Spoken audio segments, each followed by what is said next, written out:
بسم اللہ الرحمن الرحیم اللہم صلی علی سیدنا و مولانا محمد و صحاب سیدنا و مولانا محمد مبارک وسلم۔ السلام علیکم ورحمۃ اللہ وبرکاتہ۔ ناظرین کرام، ARYQ TV پر حیات صحابہ رضی اللہ تعالیٰ عنہم کے بابرکت پروگرام میں میں ہوں آپ کا میزبان قاری محمد یونس قادری۔ الحمدللہ اس پروگرام میں ہم صحابہ کرام کی سیرت طیبہ پر، ان کے کردار، مجاہدے پر، ریاضت پر بات کرتے ہیں، اور آج ہم عظیم صحابی رسول پر بات کرنے لگے ہیں جنہیں کریم آقا علیہ الصلوۃ والسلام نے اپنی زبان سے حبر الامہ کا لقب عطا کیا، جو ترجمان القرآن ہیں، مفسر قرآن ہیں، امام المحدثین ہیں، امام المفسرین ہیں۔ میری مراد سیدنا عبداللہ بن عباس رضی اللہ تعالی عنہ، جنہیں کریم آقا علیہ الصلوۃ والسلام نے ولادت کے بعد کریم آقا علیہ الصلوۃ والسلام نے اپنا لعاب دہن آپ کے منہ میں ڈالا، جنہیں کریم آقا علیہ الصلوۃ والسلام نے 12 مرتبہ اپنی دعاؤں سے نوازا ہے۔ حضرت عباس رضی اللہ تعالی عنہ، آپ نے اپنے شہزادے عبداللہ ابن عباس کو کہا کہ آپ حضور علیہ الصلوۃ والسلام کی بارگاہ اقدس میں جایا کریں تاکہ معمولات نبوی آپ اپنی سیرت و کردار میں اتاریں۔ ایک مرتبہ آپ نے بھیجا کہ آپ اپنی خالہ کے گھر جائیں، ام المومنین سیدہ میمونہ رضی اللہ تعالی عنہا کے گھر میں۔ کریم آقا علیہ الصلوۃ والسلام کی جس دن باری تھی، آپ میمونہ رضی اللہ تعالی کے گھر میں تشریف لائے، اور وہاں پہ عبداللہ بن عباس بھی آ گئے، اور سرکار دو عالم کی معیت میں آپ رہے۔ جب کریم آقا علیہ الصلوۃ والسلام صبح ہوئی اور تہجد کا وقت ہوا تو کریم آقا علیہ الصلوۃ والسلام نے وضو کے لیے پانی موجود پایا، تو کریم آقا نے پوچھا، میمونہ آج پانی کا اہتمام کس نے کیا ہے؟ تو سیدہ میمونہ رضی اللہ تعالی عنہ نے عرض کی، یا رسول اللہ، یہ خدمت عبداللہ ابن عباس نے کی ہے، یہ نوکری انہوں نے کی ہے۔ کریم آقا علیہ الصلوۃ والسلام کا سینہ محبت اور رحمت سے بھر گیا۔ کریم آقا علیہ الصلوۃ والسلام نے اس ننھے شہزادے عبداللہ بن عباس کو سینے سے لگایا اور اللہ کی بارگاہ میں ہاتھ اٹھا دیے، عرض کی، مالک اس کو علم و حکمت کی تعلیم عطا کر، تفقہ فی الدین عطا کر۔ بس یہ دعائے مصطفیٰ کا نتیجہ تھا کہ سیدنا عمر فاروق جیسا جلیل القدر صحابی بھی جب بھی کوئی دقیق مسئلہ آپ کی بارگاہ میں آتا تو آپ عبداللہ بن عباس کی طرف رجوع کرتے۔ حضرت علی کرم اللہ وجہ الکریم جیسی ہستی وہ فرمایا کرتے تھے کہ جب اب عبداللہ بن عباس قرآن کی تفسیر بیان کرتے ہیں تو یوں لگتا ہے جیسے شفاف دیوار کے پیچھے سے غیب کی چیزیں نمودار ہو رہی ہیں۔ عبداللہ بن مسعود کہا کرتے تھے کہ آپ ترجمان القرآن ہیں۔ عبداللہ بن عمر فرمایا کرتے تھے کہ نبی کریم صلی اللہ علیہ وآلہ وسلم پر جو کچھ نازل ہوا ہے اس کو سب سے زیادہ جاننے والے امت مصطفیٰ میں عبداللہ بن عباس ہیں۔ ابی بن کعب انصاری کہا کرتے تھے یہ کائنات میں سب سے بڑے عالم دین ہیں، اور طاؤس تابعی بہت بڑے مشہور تابعی ہیں، وہ کہا کرتے تھے کہ میں نے 70 اصحاب کا مطالعہ کیا کہ جب بھی وہ کسی مسئلے میں اختلاف پاتے تو رجوع حاصل کرنے کے لیے قول عبداللہ ابن عباس پہ وہ فتویٰ دیا کرتے تھے۔ تو رب کائنات نے آپ کو علم کا بحر بے کرا بنایا ہے، سمندر بنایا ہے۔ آج سیدنا عبداللہ بن عباس رضی اللہ تعالیٰ عنہ کی علمی فقاہت پر اور تفقہ پر اور اجتہاد پہ بات کریں گے، اور ہمارے ساتھ جلوہ فرما ہیں، شریک گفتگو ہیں جناب پروفیسر رضا الدین صدیقی صاحب کی برابر جلوہ فرما ہیں۔ السلام علیکم ورحمۃ اللہ وبرکاتہ۔ وعلیکم السلام ورحمۃ اللہ وبرکاتہ۔ صدیقی صاحب، آج ہم نے عبداللہ بن عباس کی فقاہت پر، ذہانت پہ بات کرنی ہے، اور جو رب کائنات نے آپ کو تفقہ فی الدین عطا کیا، اور میں نے تو آپ کے علم و فضل کے باب میں یہ بات پڑھی ہے کہ علامہ محمد حسین الذہبی کہتے ہیں کہ 5 وجوہ ایسی ہیں کہ جن کی وجہ سے رب کائنات نے آپ کو فضیلت عطا فرمائی۔ پہلی یہ کہ آپ دعائے مصطفیٰ تھی، کریم آقا نے آپ کے لیے دعا کی کہ مالک اس کو دین کی تفقہ، دین کی سمجھ عطا فرما، طویل قرآن کا فہم عطا فرما۔ پھر دوسرا یہ تھا کہ آپ خانواد نبوت میں آپ نے تربیت حاصل کی۔ تیسرا یہ تھا کہ کبار صحابہ کی صحبت آپ کو میسر تھی۔ پھر میں نے یہ بھی پڑھا، ذہبی کہتے ہیں کہ سب سے بڑی بات یہ تھی، سب سے بڑی بات تو دعائے مصطفیٰ ہے، لعاب مصطفیٰ ہے، وہ کہتے ہیں چوتھی بات یہ تھی کہ آپ کا حافظہ بلا کا تھا، اتنا کامل حافظہ تھا کہ آپ کے سامنے ایک مرتبہ ایک شاعر نے 80 اشعار پڑھے، ایک مرتبہ پڑھے آپ کو سارے یاد ہو گئے۔ تو یہ آپ کی جو علم و فضل کی اہمیت تھی کہ آپ کو رب کائنات تفقہ فی الدین عطا فرمائی تھی۔ تو میں چاہوں گا کہ آپ کی علمی تفقہ پہ، اجتہاد پہ آپ بات کریں کہ رب کائنات نے آپ کو کیا علم عطا فرمایا تھا۔ بسم اللہ جی، بسم اللہ الرحمن الرحیم۔ حسن اتفاق سے جی، پچھلی نشستوں میں جن صحابہ کرام کا تذکار جمیل ہوا، ان کی دیگر حیثیتوں کے ساتھ ساتھ ان کی علمی حیثیت بڑی نمایاں ہے، بے شک، جیسے حضرت سلمان فارسی رضی اللہ تعالی عنہ، پھر ان کے بھائی جو مواخات میں ان کے بھائی بنائے گئے حضرت ابو درداء رضی اللہ تعالی عنہ، فارس میں حضرت سلمان فارسی نے علم کے چشمے بہائے، سبحان اللہ، اور حضرت ابو درداء دمشق میں اور شام میں منبع فیض ثابت ہوئے، بے شک، بے شک، اور حجاز کی سرزمین، اور پھر حضرت عبداللہ بن عباس رضی اللہ تعالیٰ عنہ کی زندگی کے آخری 20 سال میں جو مکہ مکرمہ اور طائف کی سرزمین، یہ حضرت عبداللہ بن عباس رضی اللہ تعالیٰ عنہ کے علم سے فیض یاب ہوئی، بے شک، بے شک، اور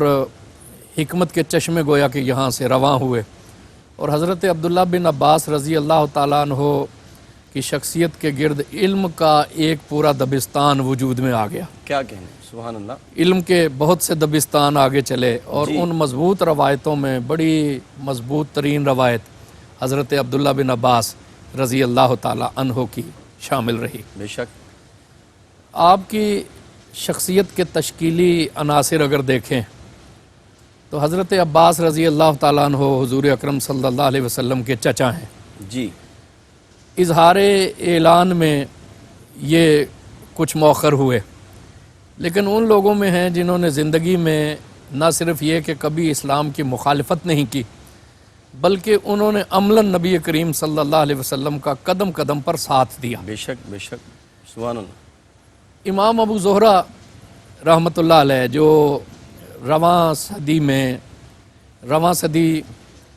رواں زمانے کے جی، مصر کے بہت بڑے عالم دین ہیں، ازہر وہاں پر ایک بڑا مضبوط ادارہ ہے، اس سے ہر سال ہزاروں لوگ فیض یاب ہوتے ہیں، جی، اور رواں زمانے میں اگر کوئی شخص علماء کے اس ہجوم میں امام کہلائے تو یہ بڑی بات ہے۔ کیا کہنے، امام ابو زہرہ کی وقت جدید مصر کے علمی ماحول میں بہت زیادہ ہے، جی، اور ان کا کام بھی اس نوعیت کا ہے۔ انہوں نے ایک بڑی خوبصورت بات کی ہے، انہوں نے کہا کہ کچھ ایسی شخصیتیں تھیں جنہوں نے اپنے اسلام کا اعلان اور اظہار جلدی نہیں کیا، یا بعض وجوہات کی بنا پر اسے پوشیدہ رکھا۔ جی، اس میں ایک بڑی لطیف حکمت انہوں نے بیان کی، صحیح، انہوں نے کہا کہ وہ جو سوسائٹی تھی اس کا ایک کوڈ آف کنڈکٹ تھا، جی، مکہ کے روایتیں، آپ کو پتہ ہے کہ قریش نے جو باہمی معاہدے کیے ہوئے تھے وہ روایتیں بڑی مضبوط روایتیں تھیں ان کی، صحیح، اور اس پر وہ بڑی سختی سے کاربند رہا کرتے تھے۔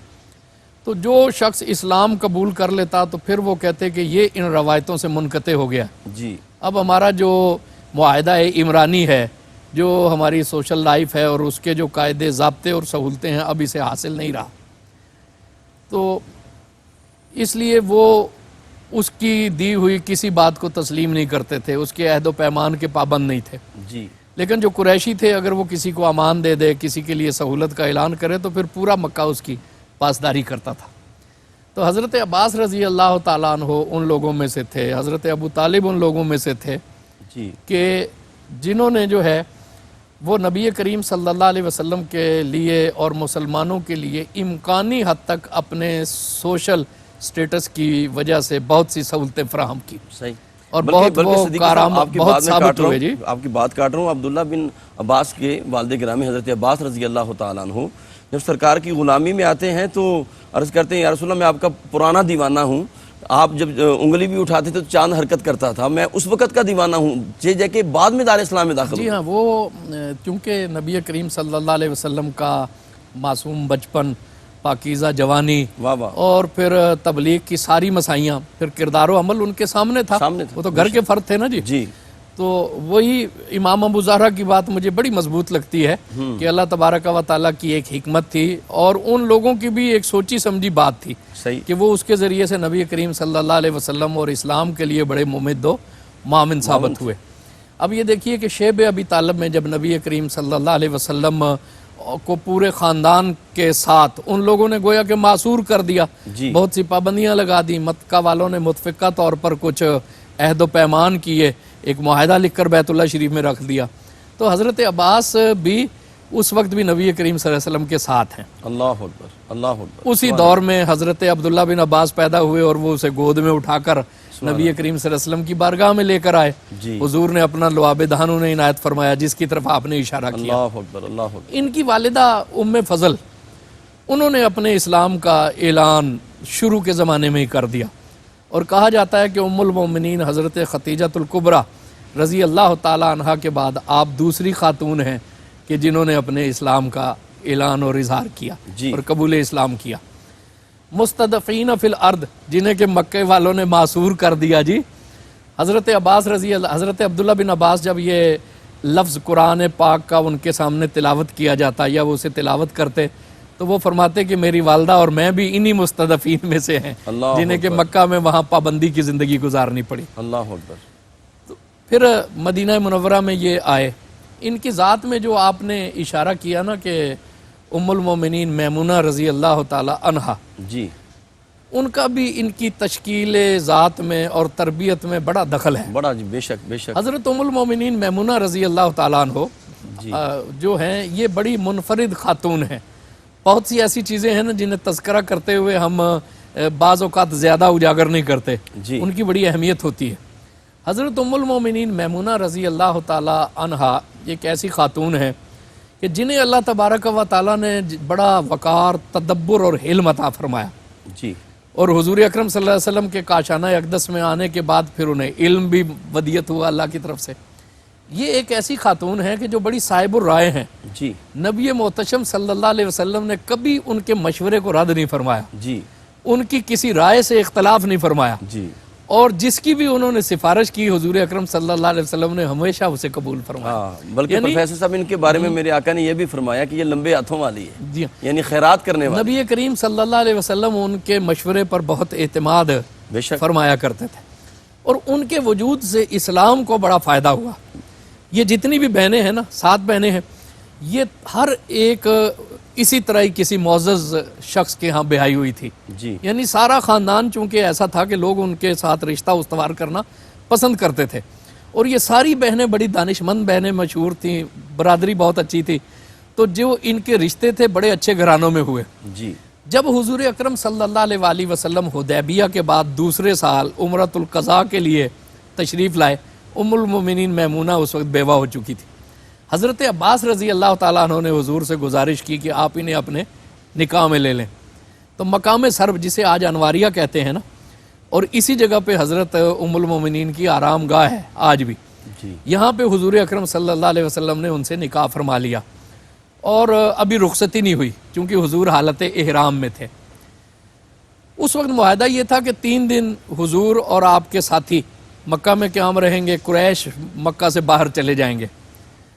تو جب قریش نے یہ سنا نا کہ سیدہ میمونہ سے حضور کا نکاح ہو گیا تو وہ بڑے پریشان ہو گئے اور بڑے پجمردہ ہو گئے، اور ان پر یہ اوس پڑ گئی یہ خبر سن کے، کیونکہ اس کا مطلب ہے کہ بہت سے بڑے خاندان حضور کی رشتہ داری میں آ گئے۔ واہ واہ، معاصرت بلکہ مساہرت صاحب کو یہ دیکھیں اتنی بڑی شخصیت حضرت میمونہ رضی اللہ تعالیٰ عنہا کہ ان کی تربیت بھی رہی عبداللہ بن عباس کے پاس، پھر نگاہ مصطفیٰ میں پروردہ آغوش نبوت میں آپ رہے۔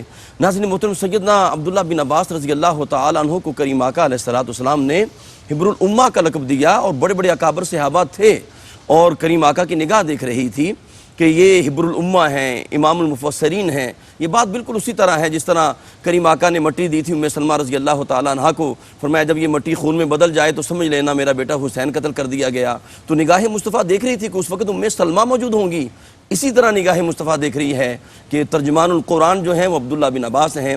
اپنے قلب و روح کو ذکر مصطفیٰ سے معطر رکھیں، ملاقات کرتے ہیں وقفے کے بعد۔ السلام علیکم ورحمۃ اللہ وبرکاتہ۔ ناظرین محترم، حیات صحابہ رضی اللہ تعالیٰ عنہم کے بابرکت پروگرام میں اب شامل ہیں، اور عظیم صحابی رسول مفسر قرآن، امام المحدثین، امام المفسرین سیدنا عبداللہ بن عباس رضی اللہ تعالیٰ عنہ جو علم کے بحر بے کراں ہیں، بحر العلوم ہیں، ان کا حسین ذکر ہے۔ اور آپ صرف قرآن و حدیث کا علم تک محدود نہیں، بلکہ تمام علوم، وہ فقہ کا ہو، وہ ادب کا ہو، وہ انصاب کا ہو، وہ حساب کا ہو، ہر علم کے اندر آپ یکتہ روزگار تھے اور ید طولہ کا درجہ رکھتے تھے۔ مشہور تابعی ہیں حضرت شقیق رحمۃ اللہ تعالی علیہ، وہ فرماتے ہیں کہ آپ ایک مرتبہ حج کے موقع پر تھے، حج کے امیر تھے اور خطبہ دے رہے تھے، اور آپ اکثر حج کے امیر بنتے تھے، اور آپ کو علم ہوگا کہ جب سیدنا عثمان غنی رضی اللہ تعالی عنہ کو محصور کیا گیا اور آپ شہید ہوئے، اس وقت بھی سیدنا عثمان غنی امیر المومنین جو ہیں امیر بن کے جانا چاہتے تھے حج کے لیے، لیکن محصور کر دیے گئے، تو آپ نے امیر اپنی جگہ قائم مقام بنایا تو سیدنا عبداللہ بن عباس کو بنایا۔ لیکن یہ ایک اور موقع ہے، شقیق تابعی رحمۃ اللہ تعالی علیہ کہتے ہیں کہ آپ حج کے امیر تھے، خطبہ دے رہے تھے، اور آپ نے سورہ نور پر گفتگو کرنا شروع کی۔ آپ فرماتے ہیں کہ میں نے بڑے بڑے مفسروں کو سنا، بڑے بڑے محدثوں کو سنا، بڑے بڑے تابعین اور صحابہ کی میں نے زیارت کی۔ وہ کہتے ہیں کہ میں نے بڑے بڑے لوگوں کو سنا، لیکن جس طرح سیدنا عبداللہ بن عباس نے گفتگو کی، علم کے دریا بہہ نکلے، اور آپ کی گفتگو میں ایسی چاشنی تھی کہ ایسے کلمات نہ میری کبھی زبان نے پڑھے تھے، نہ میری کان نے سنے تھے، نہ میری آنکھ نے دیکھے تھے، نہ کبھی میرے دل میں ایسے کلمات کا خیال آیا جو آپ نے سورہ نور کی تفسیر بیان کی۔ بلکہ ایک اور شخص کہتا ہے، وہاں کھڑا تھا، وہ کہنے لگا کہ آپ نے اس قدر میٹھی گفتگو کی کہ اگر آج کی دور کے اندر اگر روس کے لوگ ہوتے، روم کے لوگ ہوتے، کیسر کے لوگ ہوتے، تو آپ کی گفتگو سن کر سارے دائرہ اسلام میں داخل ہو جاتے۔ رب کائنات نے آپ کو علم بھی عطا کیا تھا اور بولنے کا ملکہ بھی عطا کیا تھا۔ جی پروفیسر صاحب، آپ کا علمی تباہر پہ ہم بات کر رہے ہیں۔ جی سیدنا عبداللہ بن عباس، سیدہ میمونہ کے بارے میں جی جی عرض کر رہا تھا کہ کفار کو بڑی مایوسی ہوئی آپ کے نکاح سے، صحیح تو معاہدے کے مطابق 3 دن مسلمانوں نے وہاں ٹھہرنا تھا۔ صحیح صبح ہی صبح انہوں نے ایک وفد بھیج دیا کہ آج تیسرا دن ہے، اور جیسے ہی یہ دن مکمل ہو آپ یہاں سے تشریف لے جائیں۔ صحیح نبی پاک صلی اللہ علیہ وسلم نے فرمایا کہ میں تو وعدے کی پاسداری کرنے والا ہوں، سر میں نے جانا ہے، وہاں رخصتی ہونی ہے سیدہ میمونہ کی، سبحان تو اللہ، میں چاہتا ہوں کہ دوسرے دن میں آ کے سارے مکہ والوں کو اپنی دعوت ولیمہ میں شریک کروں، جی اور دعوت میری طرف سے ہے سب کو۔ جی انہوں نے کہا کہ ہم نے آپ کی ولیمے میں شرکت نہیں کرنی، بس آپ چلے جائیں۔ یعنی یہ ایک بہت دل برداشتہ ہونے کا امر تھا۔ حضرت سیدہ میمونہ آپ کو نبی کریم صلی اللہ علیہ وآلہ وسلم کے سامنے مختلف انداز سے پیش کیا کرتی تھیں۔ حضرت عباس کو کہتی کہ حضور کے لیے کوزہ بھر لاؤ، پھر نشاندہی فرماتی کہ یا رسول اللہ یہ حضرت عبداللہ بن عباس لے کر آئے ہیں، اللہ اکبر، اور یعنی کہ مختلف انداز و اطوار سے آپ ذکر پاک، آپ کا ذکر نبی کریم صلی اللہ علیہ وسلم سے فرمایا کرتی تھی تاکہ حضور کی توجہ حاصل ہو۔ جی اور جب بھی انہوں نے یہ ذکر آپ سے کیا تو نبی کریم صلی اللہ علیہ وآلہ وسلم نے انہیں دعا سے نوازا، اللہ اکبر، اور پھر یہ جو ایک ادب و نیاز ان کی گھٹی میں پڑ گیا، نبی کریم صلی اللہ علیہ وآلہ وسلم نے انہیں اپنے برابر کھڑا کر لیا نماز پڑھتے ہوئے۔ جی آپ پیچھے ہو گئے، جب حضور نے سلام پھیرا تو پوچھا کہ عبداللہ میں نے آپ کو اپنے برابر کھڑا کیا تھا تو آپ پیچھے کیوں ہٹ گئے؟ تو انہوں نے عرض کی کہ آپ اللہ کے رسول ہیں، میں آپ کے برابر کیسے ہو سکتا ہوں؟ اللہ اکبر، یہیں سے صوفیاء نے اخذ کیا ہے کہ جہاں تک ممکن ہو جو ادب ہے نا، جی یہ بجا لانا ضروری ہوتا ہے۔ اچھا صدیقی صاحب، یہ دیکھیں کمال کی بات کیا ہے کہ یہ جو جملہ انہوں نے دیا حضور کی بارگاہ میں عرض کیا کہ امتی کی ضرورت نہیں ہے کہ نبی کے برابر کھڑا ہو سکے۔ جب کریم آقا علیہ الصلوۃ والسلام مرض الموت میں شامل تھے اور آخری ایام تھے تو سیدنا صدیق اکبر رضی اللہ تعالیٰ عنہ کو آپ نے کھڑا کیا، اور ایک اور موقع پر جب آپ ایک قبیلے میں صلح کروانے کے لیے گئے اور کریم آقا تشریف لے آئے اور حکم بھی دیا کہ ابو بکر آپ نماز کرواتے رہیں، لیکن وہ پیچھے آ گئے۔ یعنی وہ سیدنا صدیق اکبر کو جو مقام رب کائنات نے دیا کہ عرض کی یا رسول اللہ آپ کے ہوتے ہوئے امتی کی ضرورت نہیں ہے، وہ اپنے کبر سینی کے اندر، لیکن یہ بچپنے میں یہ جملہ کہہ رہے ہیں کہ یا رسول اللہ امتی کی ضرورت نہیں ہے کہ وہ نبی کے برابر کھڑا ہو سکے۔ جی ہاں، وہ ہے نا کہ جب عشق سکھاتا ہے آداب خداگاہی، واہ واہ واہ واہ، کیا کہنے، کھلتے ہیں غلاموں پر اسرار شہنشاہی۔ کیا کہنے، سبحان اللہ۔ اور پھر یہ کہ نبی کریم صلی اللہ علیہ وسلم سے پھر انہیں دعائیں ملیں، اور ایک خاص دعا کہ اللہ تبارک و تعالیٰ انہیں فقاہت عطا کرے اور تعویل قرآن کا علم عطا کرے۔ سبحان اللہ، یہ دونوں باتیں جو ہیں یہ بڑی تشریح کی طلب رکھتی ہیں، اور ان پہ ہمیں سوچنا چاہیے کہ یہ کیا ہے۔ اللہ اکبر، آج ایسا زمانہ ہے کہ بہت سے لوگ تو فقاہت سے ہی انکار کر رہے ہیں۔ جی جی بہت سی باتیں ہم سنتے ہیں تو عجیب و غریب کہ قرآن میں یہ مسئلہ اس طرح آیا ہے، حدیث میں اس طرح آیا ہے، اور پھر صدیوں سے اس پر فقہ کی گرد پڑ گئی، لا حول ولا قوت الا باللہ العلی العظیم، جی جی، کہ فقاہت ایک فن ہے اور نبی کریم صلی اللہ علیہ وسلم نے فقاہت کی دعا اپنے صحابہ کرام کو دی ہے۔ فقہ کا مطلب ہی سوچنا سمجھنا ہوتا ہے۔ جی فقہ کا مطلب کوئی یہ نہیں ہوتا کہ ایک بہت بڑا ڈنڈا آپ کے پاس ہو اور جہاں آپ کوئی براہنہ سر دیکھیں تو اس پہ ڈنڈا رسید کر دیں، نہیں۔ صحیح۔ فقاہت یہ ہوتی ہے کہ آپ قرآن پہ تدبر کریں، جی سنت رسول صلی اللہ علیہ وسلم پہ تدبر کریں۔ جو معاملے تو صراحتاً حکم سری سے ہیں وہ تو حکم سری ہیں، لیکن بہت سے معاملات مرور زمانہ کے ساتھ ایسے آئے کہ جو جن کی صراحت قرآن میں نہیں ملتی، حدیث میں نہیں ملتی، پھر قرآن و حدیث پہ غور و فکر کر کے ان کا حکم متعین کرنا، یہ فقاہت ہے، اللہ اکبر۔ یہ فقاہت ہے۔ جی اسی کا تعلق اجماع اور قیاس سے ہے صحیح۔ کہ جب ایک رائے پہ تمام لوگوں کا اتفاق ہو جائے تو وہ اجماع ہے، اور مجتہد کی رائے جو ہے یہ قیاس ہے۔ تو پروفیسر میں نے فقاہت کوئی ایسی کوئی قرآن و حدیث سے ہٹی ہوئی چیز نہیں ہے، جی بلکہ نبی کریم صلی اللہ علیہ وآلہ وسلم کی تعلیم اور تلقین کا نتیجہ ہے، بے شک۔ اور یہ ہر دور میں یہ ضروری ہے۔ حضرت عبداللہ ابن عباس کو دیکھیں کہ ان کے فتاوا جب جمع کیے گئے، ابو بکر ایک عباسی شہزادے ہیں، ہارون الرشید کے پوتے ہیں، انہوں نے یہ جمع کیے، ان کا علمی ذوق تھا تو وہ 20 جلدوں میں جمع ہوئے جو حضرت عبداللہ ابن عباس کے فتوے ہیں۔ تو آپ خود دیکھیں کہ صحابہ جو ہیں وہ غور و فکر کرتے ہیں، اپنی رائے جو ہے وہ سامنے لاتے ہیں، اور رائے کا ایک پورا نظام فکر ان کے پاس ہے کہ وہ کیا۔ حضرت عبداللہ بن عباس کا معمول یہ تھا کہ وہ سب سے پہلے دیکھتے کہ قرآن میں اس کا حکم کیا ہے، جی پھر سنت رسول صلی اللہ علیہ وسلم پہ تفکر اور تدبر کرتے، اور پھر اگر وہ دیکھتے کہ اگر وہاں پہ یہ چیز نہیں ہے تو حضرت ابو بکر صدیق رضی اللہ عنہ کا فیصلہ کیا ہے، اللہ اکبر۔ اگر وہاں سے نہیں ملتا تو کیا حضرت عمر رضی اللہ تعالیٰ عنہ نے اس پہ کوئی فیصلہ فرمایا ہے۔ وہ پہلے خلفائے راشدین کے فیصلوں کو دیکھا کرتے تھے، صحیح۔ اگر وہاں سے بھی نہ ملتا تو پھر اس پہ غور و فکر کرتے، اور جو پہلے منصوص علیہ چیزیں ہیں ان کی روشنی میں ایک رائے قائم کرتے۔ صحیح۔ اس کا نام جو ہے یہ فقاہت ہے، فقاہت ہے۔ اور جزیات میں مرور زمانہ کے پروفیسر، ساتھ میں ساتھ حکم تبدیل ہوتے ایک ہیں۔ بات عرض کرنا چاہوں گا۔ آج کے دور میں ہم مختلف ٹی وی کے پروگرام دیکھتے ہیں، مختلف چینل دیکھتے ہیں، تو ہر بندہ یہ کہہ رہا ہوتا ہے کہ جناب میں قرآن سے مسئلہ اخذ کر رہا ہوں۔ کیا ہر بندہ مسئلہ اخذ کر سکتا ہے؟ جی، یہ فقاہت کی تشریح کے بعد میں یہ صحیح۔ چاہتا تھا کہ یہ جو تفسیر اور تعویل ہے نا، اس کی بھی جو ہے وہ تشریح کی جائے۔ کی جائے، بالکل، اور بہت آج ضروری ہے۔ بہت زیادہ فتنے جو ہیں وہ اس حوالے سے پھیلے ہوئے ہیں صحیح۔ کہ یہ دیکھیں جی کہ قرآن تو آسان ہے، اللہ نے فرمایا کہ قرآن آسان ہے۔ بھئی دیکھیں کہ قرآن کریم کتاب ہدایت ہے بنیادی طور پر۔ بے شک۔ ہدایت جو ہے وہ ایمان اور اعتقاد کے لیے بھی ہے، ہدایت اخلاقیات کے لیے بھی ہے، ہدایت معاملات کے لیے بھی ہے، ہدایت عبادات کے لیے بھی ہے، انفرادی زندگی کے لیے بھی ہدایت ہے، اور اجتماعی زندگی کے لیے بھی ہدایت ہے۔ بے شک۔ خوش اب مسئلہ یہ ہے کہ آپ قرآن سے کس نوعیت کی ہدایت اخذ کرنا چاہتے ہیں، اور آپ قرآن سے کس حکم کی تعبیر چاہتے ہیں۔ اگر تو اس کا تعلق ایمان اور اعتقاد سے ہے تو قرآن بلا شبہ جو ہے جو ایمان اور اعتقاد بتاتا ہے اس کو سب کو اپنانا چاہیے۔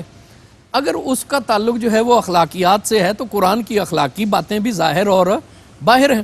صحیح۔ اور اب اگر اس کا تعلق آ گیا معاملات سے اور اجتماعی زندگی سے، تو پھر قرآن کریم کے جو اصول ہیں اس کی روشنی میں ہر بات آپ کو صراحت سے نہیں ملے گی، صحیح۔ ہر بات صراحت سے نہیں ملے گی۔ اور پھر اس کے بعد خود قرآن نے کہا ہے کہ یہ قرآن جو ہے وہ اس کی تعویل کا علم راسخون فی العلم کو حاصل ہوتا ہے، اللہ ہر شخص کو نہیں حاصل ہوتا۔ واہ واہ جی واہ۔ دیکھیں نا، قرآن کریم کہتا ہے کہ والدین کا احترام کرو۔ اب اس بات میں ہمیں کسی فقیہ سے پوچھنے کی ضرورت تو نہیں ہے کہ والدین کا احترام کریں یا نہ کریں، لیکن اس میں بھی کچھ حدود و قیود آ جاتی ہیں۔ بعض معاملات دین کے حساس معاملات آ جاتے ہیں، جی۔ اس میں اگر والدین کی رائے اور ہو اور بیٹے کی رائے اور ہو تو پھر فقیہ سے پوچھ لینے میں کوئی مذائقہ نہیں ہے کہ اس لمحہ موجود میں کیا کروں۔ اللہ اکبر، صحیح ہے۔ والدین کا احترام کرنا یہ تو بنیادی اصول ہے۔ جی۔ تو کوئی اگر ایسا معاملہ پیش ہو جائے جہاں دین کی رائے میں اور والد کی رائے میں کھلا تضاد آ جائے تو پھر آپ کیا کریں گے؟ پھر آپ فقاہت کا ہی استعمال کریں گے نا، وہی راستہ اختیار کریں۔ پھر آپ فقاہت کا راستہ اختیار کریں گے نا۔ تو ایک فقاہت کا راستہ وہ ہے جو کہ آپ اپنے فہم کے مطابق اختیار کر لیں، اور ایک فقاہت کا راستہ وہ ہے جو کسی سمجھدار آدمی سے آپ صحیح پوچھ کے کریں۔ تو قرآن پاک کا حکم کیا ہے کہ فَاسْأَلُوا أَهْلَ الذِّكْرِ إِن كُنتُمْ لَا تَعْلَمُونَ۔ قرآن کی رائے تو یہی ہے، پھر قرآن کو پورا مانو نا، کہ جہاں صرف ترجمہ پڑھ لینے سے آپ کا کام نہیں چل رہا تو پھر قرآن کیا کہتا ہے کہ اہل علم سے پوچھو۔ جی۔ تو اہل علم سے پوچھنا ہی تو فقہ ہے۔ فقہ ہے۔ تو ہر دور میں اہل علم کی طرف رجوع کیا گیا، کہ اس لیے کہ ہر شخص کا ایک فیلڈ ہوتا ہے، ہر شخص کا ایک